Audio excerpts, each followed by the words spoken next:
Hey everyone, it's Andrew. Welcome to Atomo. It is Thursday, April 6th, 2023, and let's go over to Saudi Arabia. So I got a couple of things here that are going on.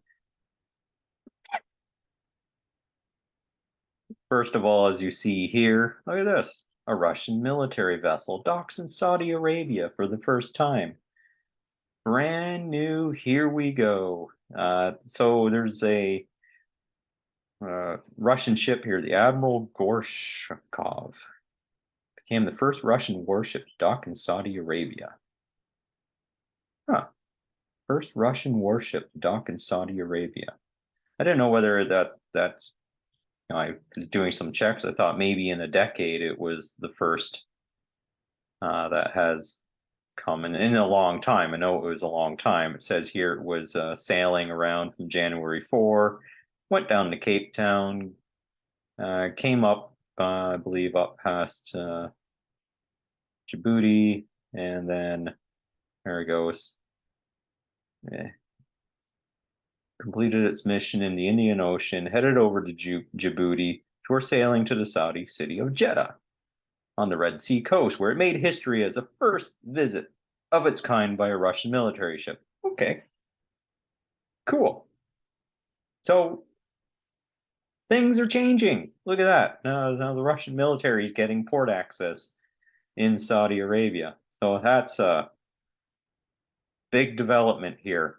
So we're seeing a move from Russia now is linking up with India Oil. And so they're now pivoting, they're coming off of the Brent standard and starting, looks like a new standard. I'll find that information at a future time, but they're looking to build up the ways of trading oil commodities within their now either the BRICS or the Shanghai Cooperation Organization. Basically, essentially, that area of the global south or the area to the east of the north south transit corridor is now really firming up, becoming a stronger trading bloc. They're building partnerships. Well, who gets left out? CIA complained US was blindsided by Saudi outreach to Syria and Iran. Oh my God, you didn't talk to us. Why are you pivoting over to these people? You have to talk to us. We're the United States of America. And it's basically like, you know, Mohammed bin Salman shrugged. Yeah.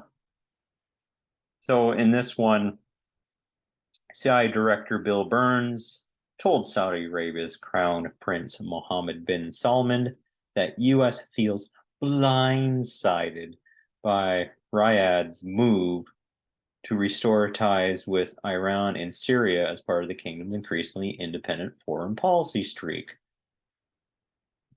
Heck, US presidents are there licking ice cream. They just threw their political opponent, the previous president and the potential front runner in the next presidential election, basically throwing the legal book at him, potentially, threatening to put him in prison for nothing burger charges. Why would anyone trust? If they're doing this to their own people, like, friends like that, who needs enemies? So now this is a big wake up call to the USA. When you got vandals in your administrative and your executive branch, well, the more sterner statespeople of Russia, China, Saudi Arabia, they're like, you know what? They're wearing big boy pants. They got the adult pants on. They're shaking hands, making deals, finding way to. If we go to the Zoltan Pozar article, there's one where he talked about Chinerica, like China, America, and Eurussia. So these two groups, and that the marriage has broken. So with Europe and Russia, it was Russian energy, fuels, gives you very easy energy to lift the economic industrial outputs of Europe. Germany specifically, really good at converting energy into manufactured goods, with the German engineering that we all known about, but some wingnut political class is now destroying that. Over on the USA side, it's USA outsourcing labor to cheaper countries to produce consumer goods that come back to the USA. And that relationship is breaking down. So as those relationships break down and these new countries now have built up over the decades, their particular consumer bases, those consumer bases can now pivot and say, oh yeah, if the Americans are leaving, we can kind of come in and you can retool and repurpose for our markets. Infrastructure is already there. So now the USA is stuck with bringing a whole bunch of industries home and having to reignite. And that's another thing that Zoltan Pozar talked about in his one article, is now all the work needed to, as we reinflate and prices start going up, and that can make domestic production viable again, but it comes at a cost. We no longer have the zero bound. And with a zero bound, you don't need a Federal Reserve. You can get rid of that and just roll everything up. So what does this mean? Well, now you got these pivots that are happening in these other countries. So back to Saudi Arabia agreed to reestablish ties with Iran in a deal brokered by Washington's arch rival, and they say in this article, China. So by all accounts, Riyadh and Tehran appear serious about moving the relationship forward, according to the Wall Street Journal. Iranian President Ibrahim Raisi has accepted a Saudi invitation to visit the kingdom, though no date has been set. Well, look at that. They're opening embassies now. There looks like reuniting the Arabian Peninsula. So you get the Americans out from creating all kinds of regional conflicts and start to bring these big blocks together, and it's possible that this is my opinion. I'll shut off the screen share now. This is my opinion, is you want good players on the world game board. You want good players that play competitively but are not dropping bombs on each other. The USA is like the spoiled brat at the table. It, as the leadership, I'm not talking about the people of the United States. I'm talking about this vandal leadership class that just doesn't know how to interact with other entities in the world. Put on a good suit and tie, go over, shake hands, make deals, keep your word on those deals, and you can make money. But somehow the political class of the USA is just baked. I don't know if they're taking their own product or what have you. And so that leaves a hole that these other countries are going to fill.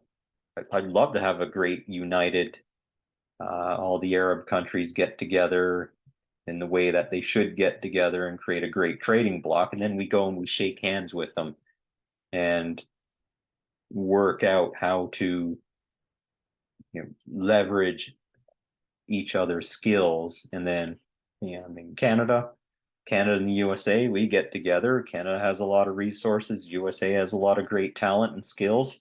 Put that together and keep creating like high-end technology, get all the culture war stuff out of there, and tech up.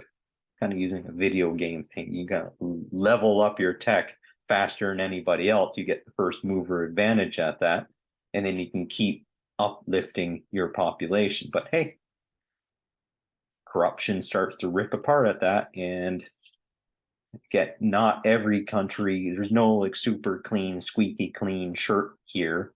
You just have to be not as corrupt as all the others. And as your other countries and faction blocks get together and they kick out that corruption, most likely because you can uplift your people and give everybody a piece of the pie, and they just won't seemingly care if there's a little bit of corruption here and there. But we can still, the little people can still buy houses, get good jobs, raise their kids in great places, and not have to worry about perhaps getting persecuted by an ideological government faction that gets into play. Then it's a win. So it looks like potentially what Saudi Arabia, the whole Arabian Peninsula, if they get together, China has some work to do, Russia has some work to do, but Russia's gone past that point of, they've gone through the Soviet Union times. They got to the other side of that. They got through the Yeltsin times. They were almost taken over by and picked apart by vultures. But that was stopped somehow. A very patriotic person got put into play. It's Putin, and not shilling for the guy, but everybody has their dark side, and you not squeaky clean, but you just need to give your people enough chance that they can live a really good, decent life.